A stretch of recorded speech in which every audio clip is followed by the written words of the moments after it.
Boa noite. Boa noite. Boa Olha, noite. antes de nós começarmos nossa live, a gente queria convidar as pessoas que estão assistindo e que não se inscreveram ainda no nosso canal no YouTube, aproveitem para fazer isso, que assim que nós tivermos novas lives, vocês sabem que o sininho vai tocar e você automaticamente vai ser convidado a participar. Então, quem não se inscreveu, ative o sininho e se inscreva. Nós vamos começar a nossa live com a professora Catiane, que vai fazer as apresentações.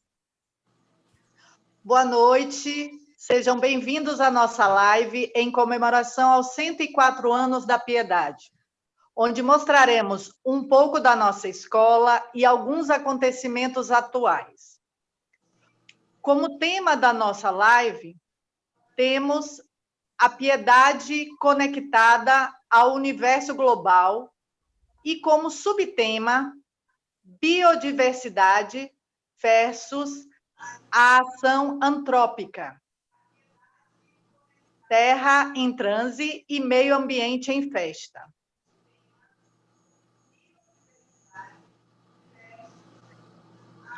Hoje teremos como convidados de nossa live duas professoras que são fera em educação na nossa região.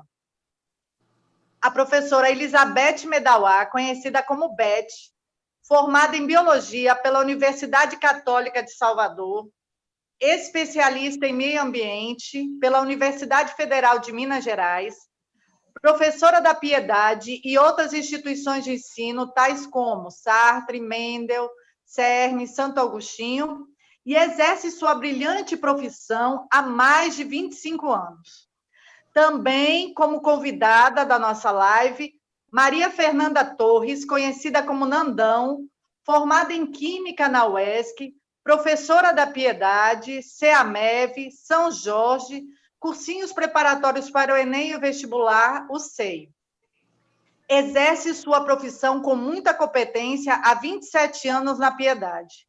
E eu, como a mediadora dessa live, Catiane Pereira, mestre em matemática pela UESC, professora da Piedade e do Colégio Militar de Ilhéus, e exerço com muita dedicação a minha profissão há mais de 25 anos.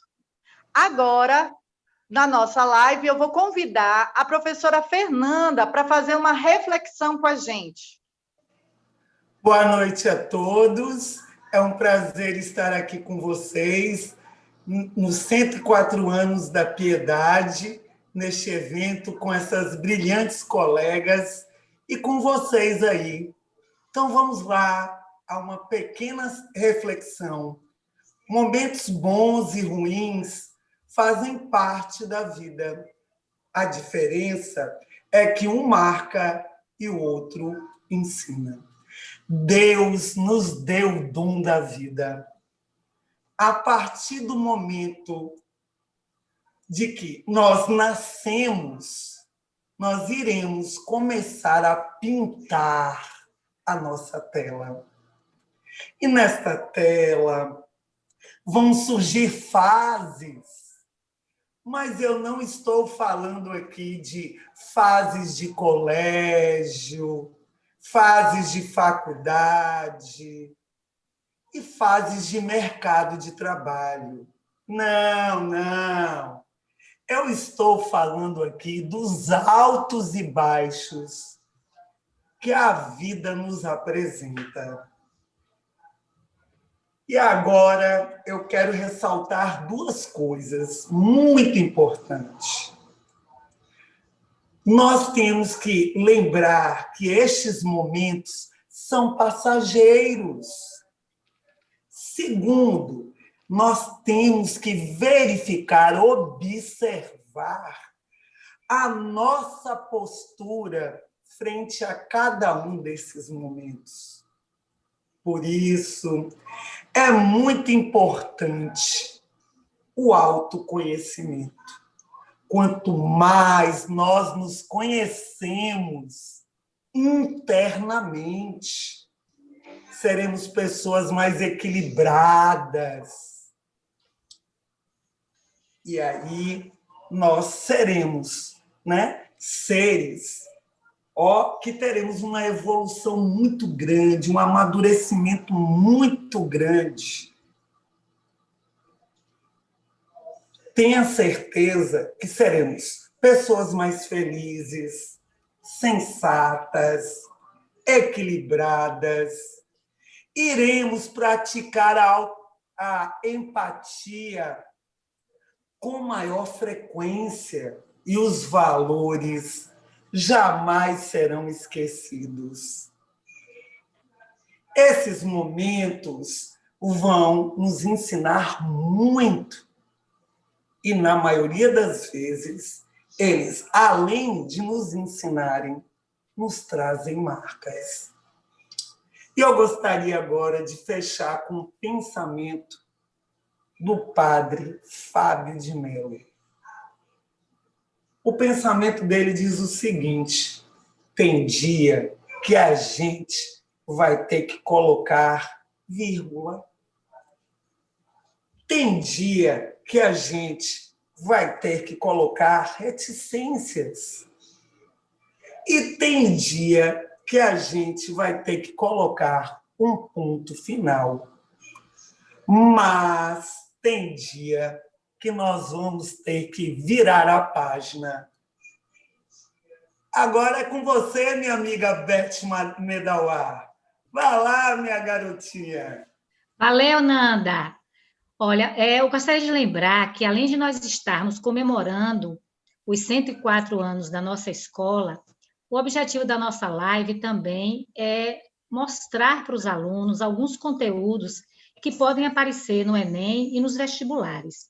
Então, aliado ao que nós vamos mostrar da nossa escola, a gente sempre vai fazer um link com acontecimentos atuais. Nesse momento, a gente tem duas imagens belíssimas da nossa escola, que, na realidade, demonstram muito o tema principal da gente, que é a biodiversidade. Eu acho que no espaço como o que nós temos, onde a fauna e a flora são representadas de maneira belíssima, mostrar essa imagem de uma das áreas com esses saputizeiros e o outro local mostrando as mangueiras centenárias da escola, é falar do nosso tema ao vivo, coisa que a gente convive diariamente quando nós damos aula, quando nós vamos à escola para algum evento. Então, assim, eu acho que é um local em Ilhéus que representa esse momento que é explorado de várias maneiras nas notícias que nós temos visto. E, além dessa imagem belíssima que nós temos, dessa biodiversidade local, nós temos um outro local na escola, que é a Rocinha. A Rocinha representa um espaço aparentemente pequeno, mas com uma biodiversidade imensa.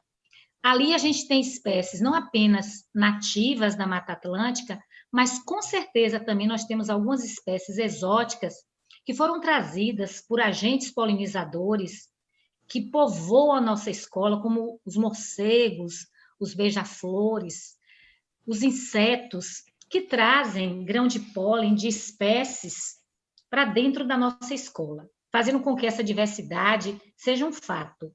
E isso faz com que essas teias alimentares só aumentem. E essa polinização, ela não pode em nenhum momento ser comprometida, porque, com certeza, nós diminuiríamos essa diversidade que tem aparecido em número tão crescente. E isso acontece muito em locais onde ocorre desmatamento. O desmatamento, ele não compromete apenas o processo fotossintético, o sequestro do carbono, a fotossíntese, mas ele compromete as cadeias e as teias alimentares como um todo. Então, uma das reflexões que a gente está trazendo também é evitar, diminuir o desmatamento e aumentar, sempre fazendo reflorestamento em locais em que isso acontecer. Eu gostaria agora de falar sobre um evento que aconteceu no Brasil. Antes a gente tem aí, pode passar, a gente tem aí mais 2 locais lindos, também da nossa Rocinha, que mostram para vocês, amores, quantas diferentes espécies nós temos aí. Aí são angiospermas, gimnospermas, briófitas, pteridófitas, uma diversidade imensa. E dentro disso aí, a gente vai falar inicialmente a respeito da fotossíntese, que não existe início de cadeia alimentar sem o processo fotossintético. Tudo começa com o produtor, que é representado aqui na Rocinha pelas grandes árvores, pelas pequenas árvores e por todas essas espécies que eu falei anteriormente.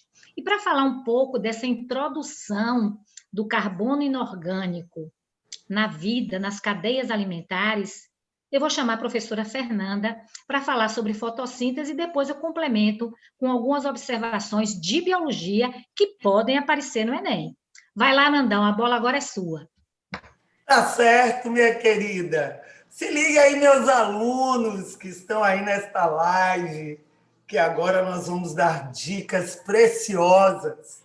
Como diz minha amiga Beth, né? Essa live aí também está para dar dica, não só da prova de Ciências da Natureza, mas da minha coligada também, que está ali da matemática. Então, nós vamos lá. Falando da fotossíntese, né? Nós temos que pensar no seguinte: fotossíntese é uma reação, né? Eu estou falando da primeira etapa da fotossíntese, eu vou abordar sobre isso. E nós sabemos que o CO2 ele vai reagir com a água, só que eles, é claro, eles têm afinidade química para transformar esse CO2 e água em carboidratos e oxigênio, mas a gente tem que lembrar do seguinte, ó, galera, se ligue que isso cai no Enem, hein? Se ligue, meus garotos. Então, a folha da planta tem o cloroplasto, e lá naquele cloroplasto nós temos lá uma membrana.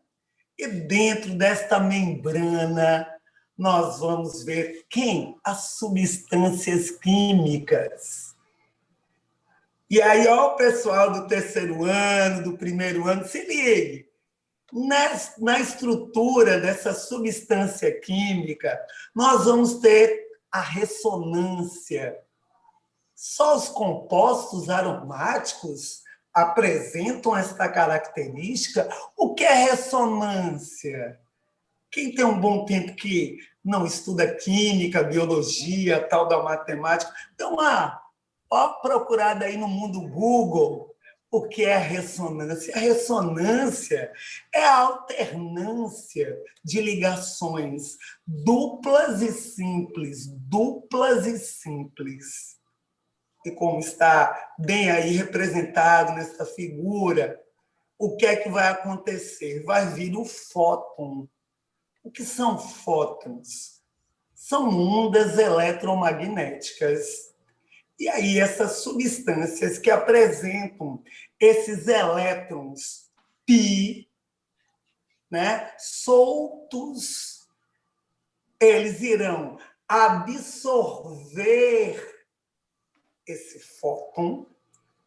Ó, o modelo de Bohr, se liga aí, modelos atômicos, sempre cai lá na prova do Enem. Então, eles irão absorver este fóton, aí vão sair do estado fundamental e vão para o estado excitado, com mais energia, vão saltar para níveis mais externos.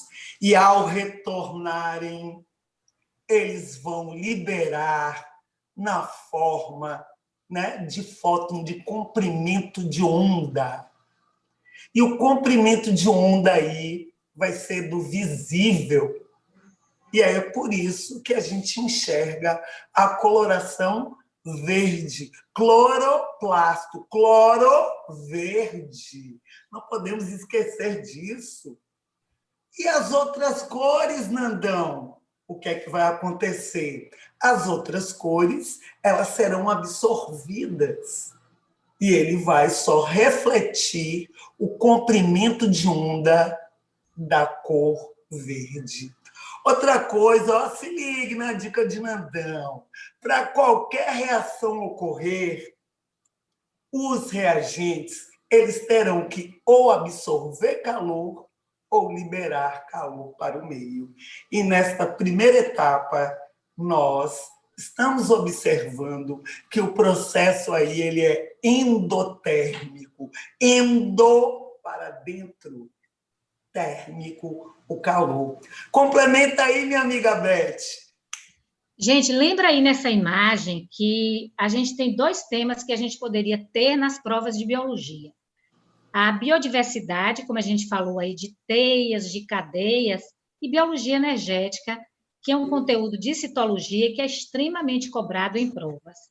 Aí a gente teria a fotossíntese bem representada aí pela energia solar incidindo, né, gente, sobre os cloroplastos ou pela clorofila, fazendo com que ocorra a etapa clara, que além de captar, né, essa energia que vem da luz, ela vai produzir também na fase clara, a partir da entrada da molécula de água, o oxigênio e também os hidrogênios que vão formar a molécula de glicose na fase escura. E essa molécula de glicose que vai ser formada na fase escura, através dos estromas, ela vai fazer o quê? Vai produzir, posteriormente, amido e celulose, e uma parte vai ser utilizada na própria respiração da planta. Quando a gente fala de armazenamento de energia sob a forma de amido e a celulose que vai para a parede celular, a gente lembra da fase escura, onde o CO2 entrou. Então, a planta sequestra o carbono. Quando ela sequestra o carbono, a gente deixa claro aqui que a única forma desse carbono inorgânico participar, entrar, é através da fotossíntese. Então, o ciclo do carbono representado nessa imagem, e anteriormente nós mostramos um saputi, que é um fruto que a gente tem em grande quantidade lá na escola. O que acontece? A gente tem aqui, gente, reserva de frutose, de glicose, de amido, e depois a gente mostra esse ciclo do carbono com a introdução do dióxido de carbono a partir do processo fotossintético. Então, lembrem, amores, a planta, ela introduz o carbono inorgânico. E depois, esse carbono inorgânico vai ser devolvido ao meio, porque é um ciclo, através dos decompositores, através da fermentação, através da respiração. E Nanda vai fazer mais algumas colocações sobre esse sequestro do carbono, que vai caracterizar essa retirada, né, de gases poluentes da atmosfera, que vão ser importantes não só para os produtores, mas para o ecossistema como um todo, despoluindo o meio ambiente. Nanda, agora a palavra é sua, fale aí mais do sequestro do carbono. Então vamos lá, galera. Como minha amiga Beth disse, né, quando a gente vê esse ciclo do carbono, a gente tem que pensar assim, ó, sequestro, neutralização e compensação. Ela deixou bem claro para vocês a parte do sequestro, né, do CO2, que é, no caso, um gás, estufa, discutido aí mundialmente, né? Nós vamos ver muito esse sequestro ocorre quando a planta, ela deixou bem claro, realiza a fotossíntese. Deixou bem claro. Então, neste caso, a planta, ao realizar a fotossíntese, ela vai transformar vai sequestrar o CO2, né? E aí vai, no caso, aí, transformar em biomassa. Ela deixou bem claro isso para vocês. Agora, na questão de neutralização, o que é que a gente poderia falar? Olha, vamos lá, galera. Como é que nós podemos verificar a neutralização desse GEE, gases de efeito estufa? Né? Nós podemos observar aí quando você pega a matéria orgânica e vai construir um biodigestor, você vai produzir o gás metano, GNV, gás natural veicular. Ah, mas professora, quando esse gás é queimado, também libera CO2. Tudo bem, mas libera numa quantidade bem menor, bem menor. Então, nós temos os biocombustíveis. E na parte da compensação, aí, vamos lá, você aí que está na live, você troca o seu aparelho, os aparelhos da sua casa, de quanto em quanto tempo, hein, amigo? Se você trocar num período de tempo muito curto, então você está contribuindo para que aumente a quantidade de gases estufa no meio ambiente, o tal do CO2. Outra coisa, o lixo. E o lixo, hein, amiguinho? Está consumindo aí muitos, que você está comprando no mercado, recipientes plásticos. Então, você também está contribuindo. Bora ter um pouquinho de consciência. Estamos na pandemia. Vamos fazer a coleta seletiva. Agora, eu também quero chamar a atenção, né, das emissões antropogênicas desses GEE, que é os gases de efeito estufa. E quando a gente fala a respeito disso, a gente só pode pensar em setores.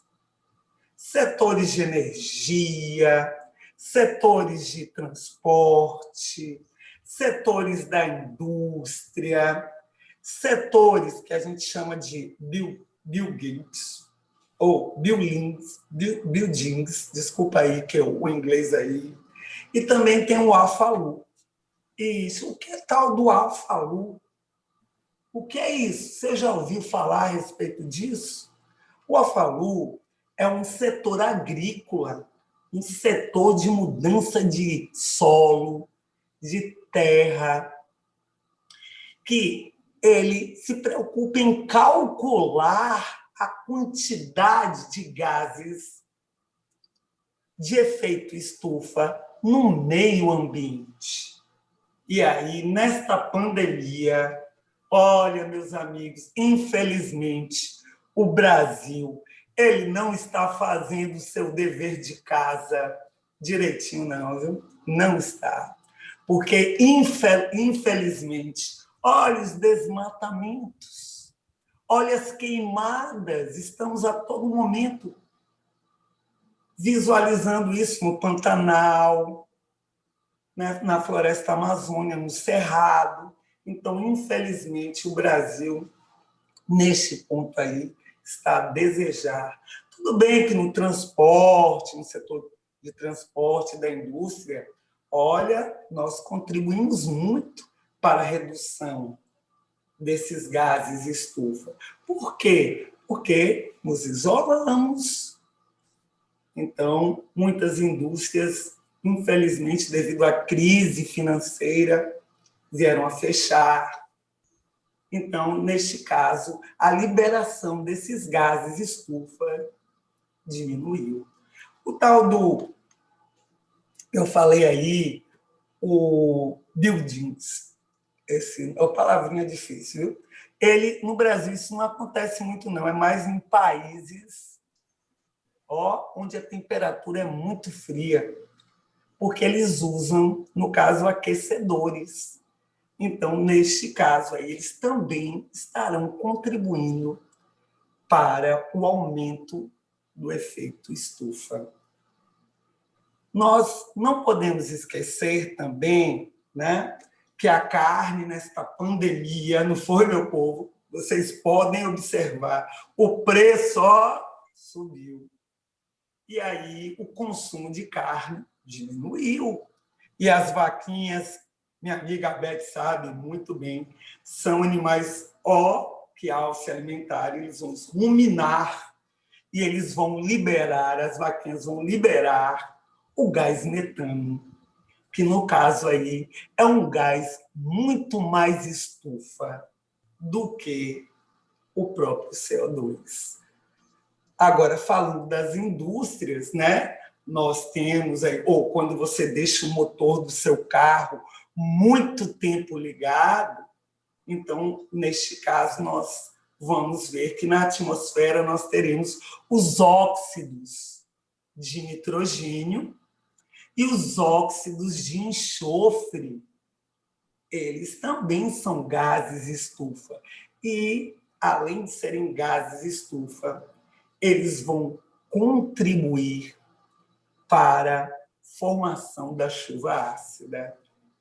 Então, que nós possamos, né, no caso, ser mais conscientes com relação ao lixo. Vamos separar aí, né, o lixo, galera, para que nós não sejamos mais um colaborador com gases estufa. Vai lá, minha amiga Beth, veja se você tem algo a contribuir aí. Gente, mais uma vez eu gostaria de chamar a atenção de quem está na nossa live, que o tema da gente é biodiversidade, e o objetivo é mostrar um pouco da nossa escola na comemoração desses 104 anos, mas o objetivo também é fazer uma aula para que os nossos alunos eles tenham uma percepção de assuntos que estão acontecendo nesse momento e que caem frequentemente nas provas de vestibular. Quando a gente acabou de falar aqui do sequestro do carbono, a gente lembra que nesse período de pandemia, apesar de todas as coisas ruins que aconteceram, uma das coisas que a gente citou no início da nossa live foi natureza em festa e a terra em transe. A natureza em festa significou também que a diminuição do dióxido de carbono foi um fato. Então, a gente teve coisas boas para a natureza. E agora a gente vai naturalmente ter esse aumento nessa concentração do dióxido de carbono, que as pessoas estão retomando lentamente a sua vida. Então, a natureza realmente comemorou. Então, esse subtema da gente é para mostrar isso para vocês. E trazer agora uma outra coisa que aconteceu também em função, não necessariamente da pandemia, que foi a invasão que nós tivemos com relação à praga de gafanhotos, que aconteceu em várias regiões do mundo e que no Brasil nós estivemos preocupados quando esses gafanhotos atingiram a América do Sul, de alguns estados do sul do Brasil eles serem, digamos assim, invadidos por essa praga. Amores, isso aí é uma coisa que a gente tem que deixar claro. A natureza, nesse momento, está em festa, porque esses gafanhotos estão se multiplicando e estão buscando a sua alimentação, que são os vegetais. Só que a partir do momento que isso ocorre, você vai comprometer o primeiro nível de uma cadeia alimentar, que são os produtores. E, automaticamente, para que se resolva esse problema, o natural, entre aspas, seria que o homem fizesse uso de agrotóxicos.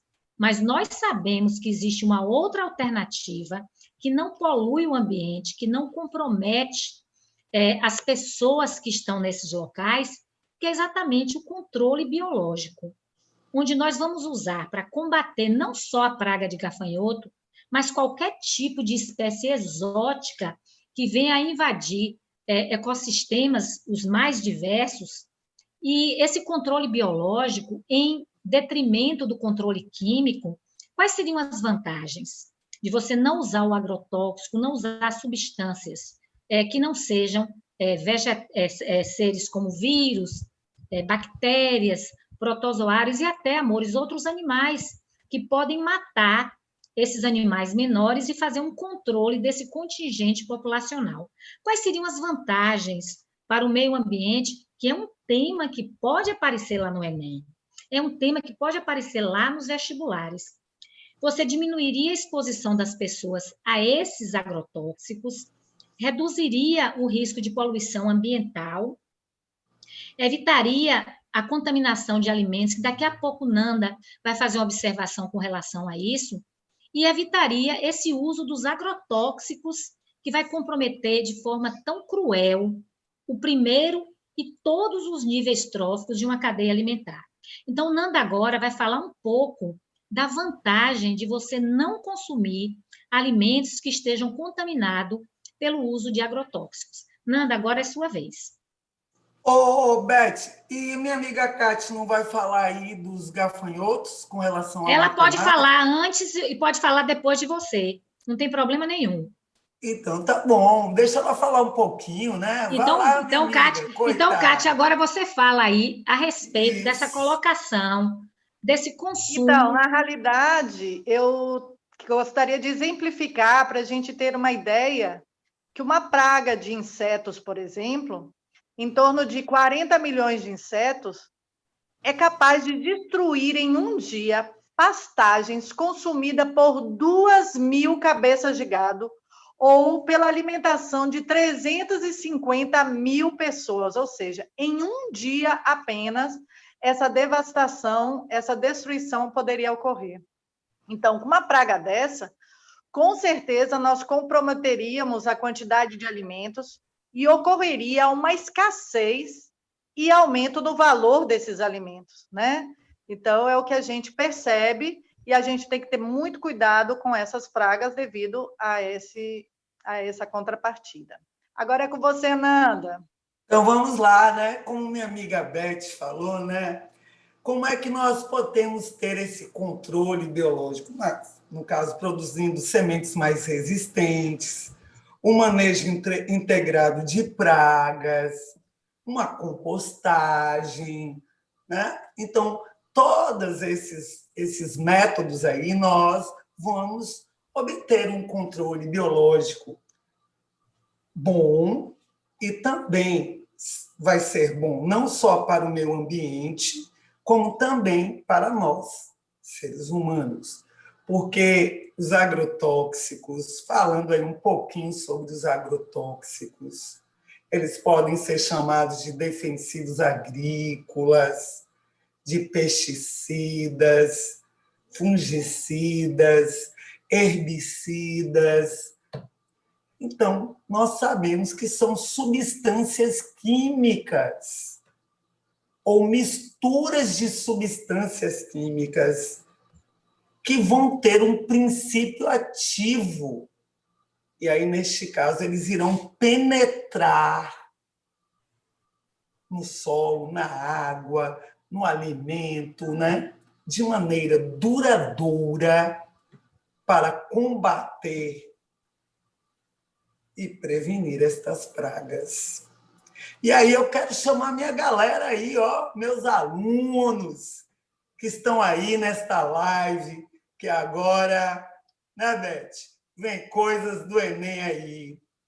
E aí, quais são essas substâncias químicas mais cobradas no Enem? São os organoclorados, os organosfosforados, os neonicotinoides e o succinaflor.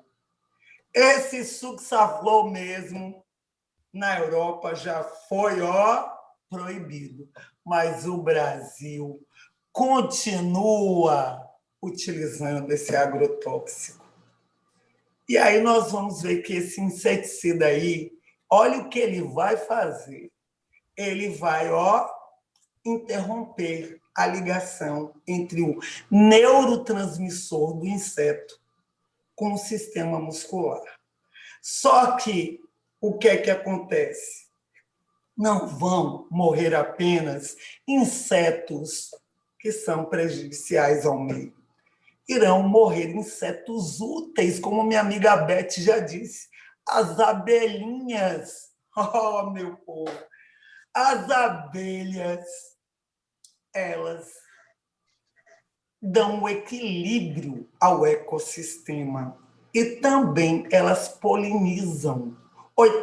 Aproximadamente 80% da polinização, quem realiza são elas. Então, a gente não pode esquecer disso. Agora, vou falar de outro, os organoclorados. Cobrado na prova do Enem, hein? Não esqueça, não. Repare bem, meus alunos. Um dos mais cobrados é o tal do DDT. O DDT, ele foi utilizado, pessoal de humanas aí, né? Nós vamos ver, na Segunda Guerra, soldados tomavam banho, gente, banho dessa substância. para combater carrapatos, e piolhos. Imaginem. Agora, ele também combate o tal do anófilis, que é um vetor da malária. Muito bem, Nadão! Aê! Que tem umas palavrinhas da biologia, viu? Eu sou mais as minhas nomenclaturas. O tal do anófilis, que é um vetor da malária. Muito bem. O tifo. E também ele é utilizado na agricultura. Agora eu vou jogar um contexto histórico aí, povo de história aí. Em 1962, lá nos Estados Unidos, eles estavam observando o seguinte: a ausência de aves nos campos e nos céus. E aí, um escritor chamado Rachel Carson, lá vem o tal do inglês, ele escreveu uma obra chamada Primavera Silenciosa, porque eles estavam observando aquela águia que é símbolo lá dos Estados Unidos, estava ficando escassa lá nos céus e nos campos. E, graças a Deus, a partir desta publicação desta obra, surgiram os movimentos ambientalistas. E falando um pouquinho aí sobre os herbicidas, né? Os herbicidas, eles vão combater as ervas daninhas. Só que, esses sujeitinhos aí, os herbicidas, eles irão interromper o ciclo da fotossíntese. Galera, imaginem a potência de um agrotóxico. Daqui a pouco minha amiga Kate vai falar da classificação. Agora, a gente não pode esquecer do seguinte: aproximadamente 79% dos agrotóxicos eles são utilizados em 4 culturas: a cultura da cana, do algodão, do milho e da soja. Então, para produzir comida para bicho mesmo. E 20% é utilizado na alimentação. E nós sabemos que essas substâncias têm um grau de toxicidade, tanto que elas provocam, algumas, o câncer, elas desregulam os hormônios, algumas, quando aplicadas, a ardência nos olhos, e também inflamações hepáticas. Vá lá, minha amiga Kate, fale um pouquinho aí sobre esta classificação, a nova classificação, faça um quadro comparativo da classificação dos agrotóxicos quanto à complexidade, à toxicidade. Então, Nanda, a Anvisa mudou, no ano passado, a classificação dos agrotóxicos nas embalagens, seguindo agora um padrão internacional. Antes da mudança, eram classificados de 4 para 6. Vejam aí, esse próprio quadro aí está mostrando já a nova classificação. Então, que só leva agora em conta a toxicidade do produto, ou seja, o risco que o produto tem de matar. No Brasil, nós temos 2.201 pesticidas disponíveis para comercialização e foram reavaliados apenas 87,4%, não foram todos, mas desses, 45% terão uma nova classificação e muitos mudarão de cor, só que mudarão de cor rebaixando.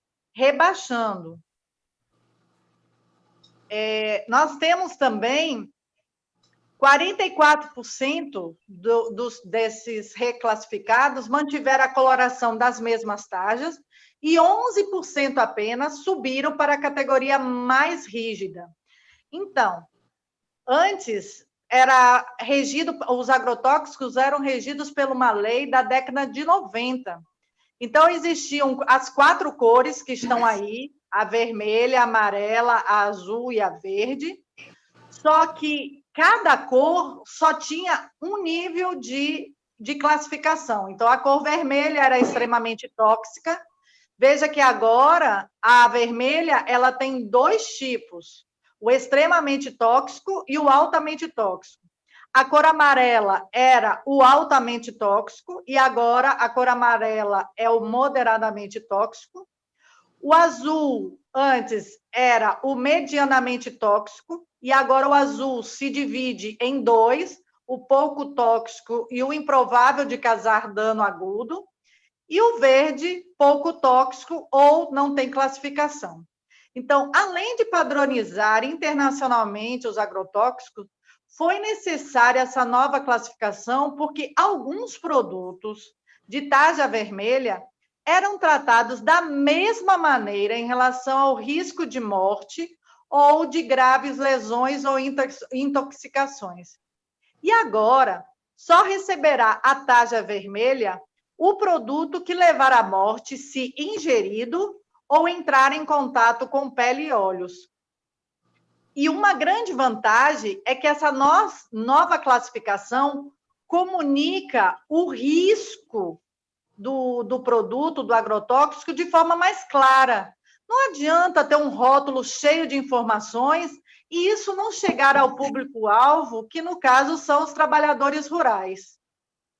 Então, um exemplo, por exemplo, que não foi tão positivo e que pode interferir na nossa alimentação, é de um fungicida chamado brometo de metila, que é utilizado no controle de pragas nos grãos de café após a colheita.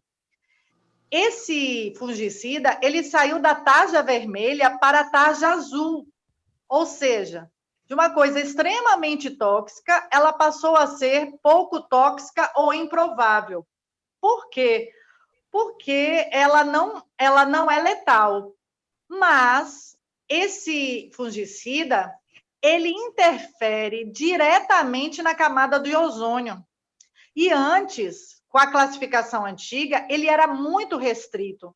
Então, como você disse agora há pouco, nós temos alguns agrotóxicos que eles são lentos, né, que você não percebe. E esse fungicida, que é um gás inodoro, a pessoa só percebe ele com a exposição dele quando ele começa a lagrimejar. E isso só vai aparecer depois de muito tempo.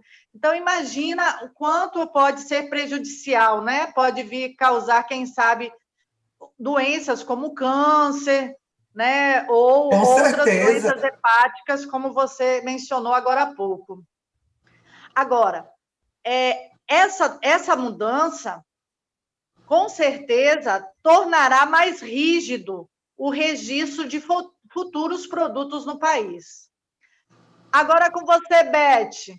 Fale um pouquinho para a gente de um acontecimento da nossa cidade. Antes, Kate, de falar a respeito disso, eu queria que ficasse esse slide só um minutinho para a gente, mais uma vez, fazer um link com conteúdos que podem aparecer em prova.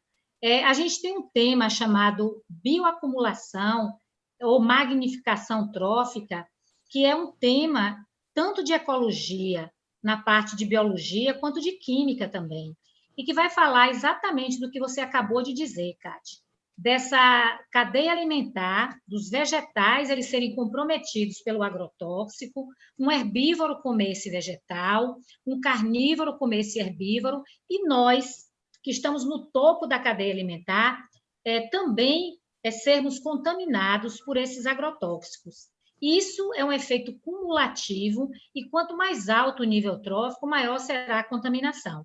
Então, galera, fique ligado, porque também dentro desse primeiro tema, que foi a praga de gafanhotos, a gente puxou para a parte de controle biológico, agrotóxicos, e a gente fecha aí falando da magnificação trófica ou bioacumulação. Agora a gente vai falar de um acontecimento que aconteceu em Ilhéus recentemente e que deixou a todos muito tristes. Qual é a ideia da gente também com nossa live?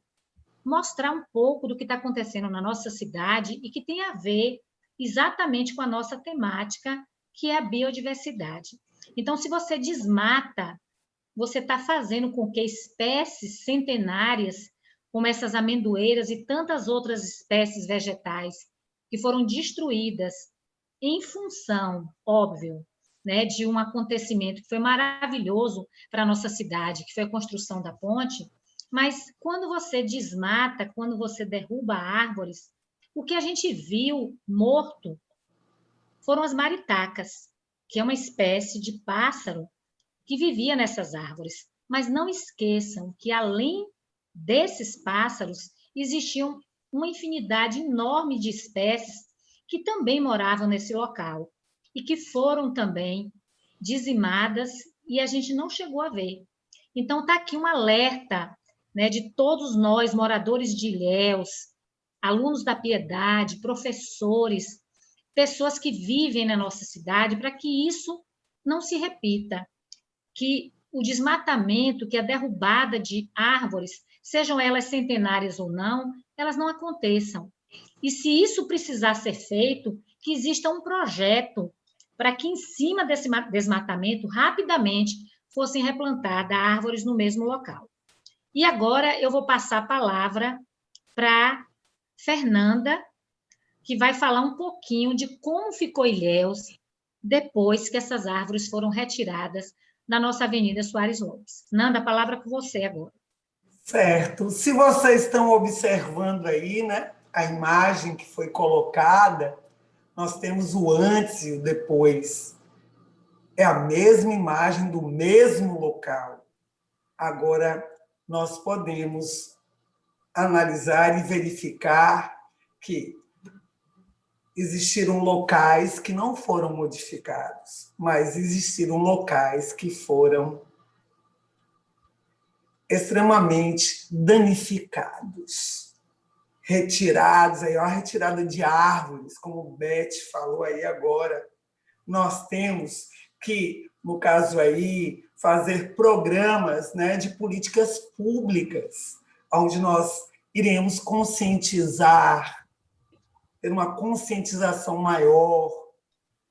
Nós temos que replantar. E na nossa escola, a gente vivencia, né, que lá, como foi dito aí na live, existem árvores centenárias, a gente não tem, graças a... Nós sabemos que a fundadora das Ursulinas é Santa Úrsula.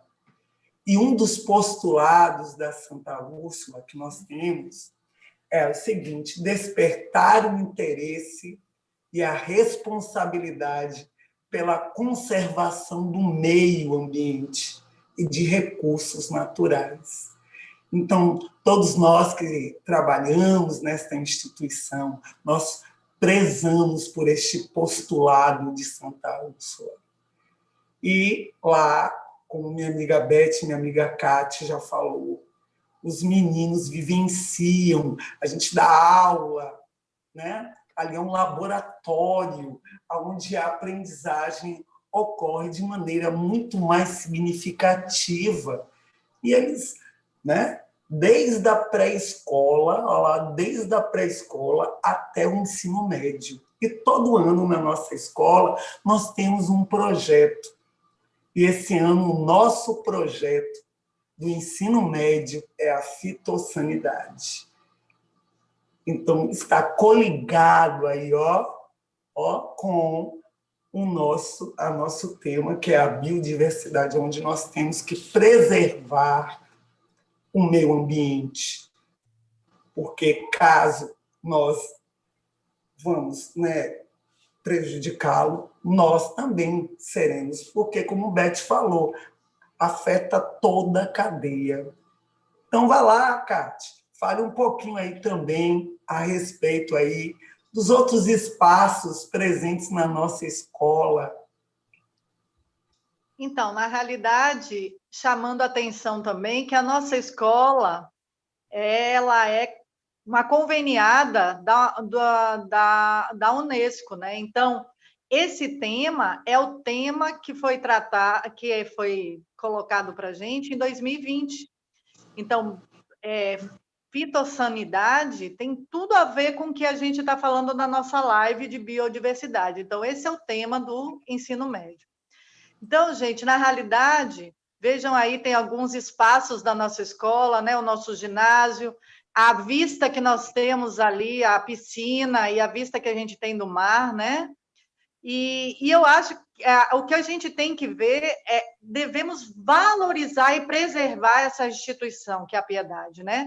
Qual escola da região tem uma área verde com tantas variedades, e inclusive com árvores centenárias, como já foi falado pelas meninas? Qual é a escola que tem tanto espaço físico aqui na nossa cidade? Com a pandemia, observamos e constatamos que apenas a Piedade tem salas tão amplas e arejadas e em condições de seguir os protocolos de segurança à saúde de nossos alunos. Então, devemos cuidar desse patrimônio da nossa cidade, dando devido valor e reconhecimento, além de ter excelentes profissionais na área de educação. Parabéns, Piedade, 104 anos de comprometimento com a educação. Parabéns, Ilhéus, por esse patrimônio. E agora com você, Beth. Eu gostaria de agradecer primeiro a Fernanda. Pode deixar o slide. Pode deixar o slide anterior, Cid, para a gente mostrar a imagem, né, de Nossa Senhora da Piedade aí, que essas duas imagens belíssimas que a gente tem na escola.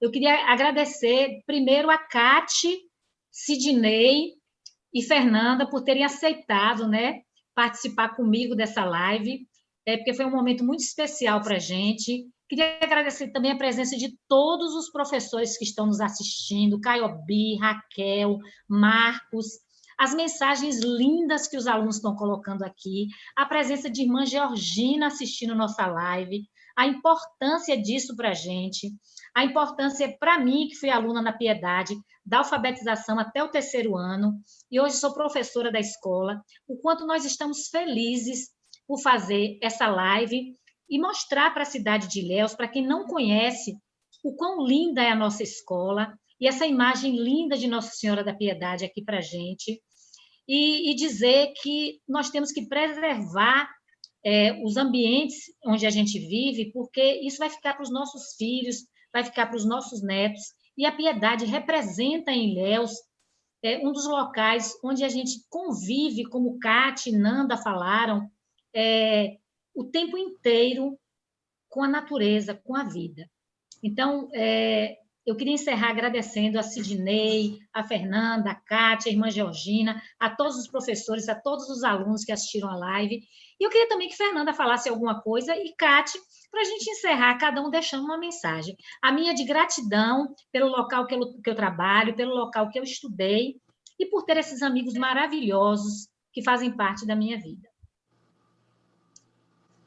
Eu também gostaria de agradecer.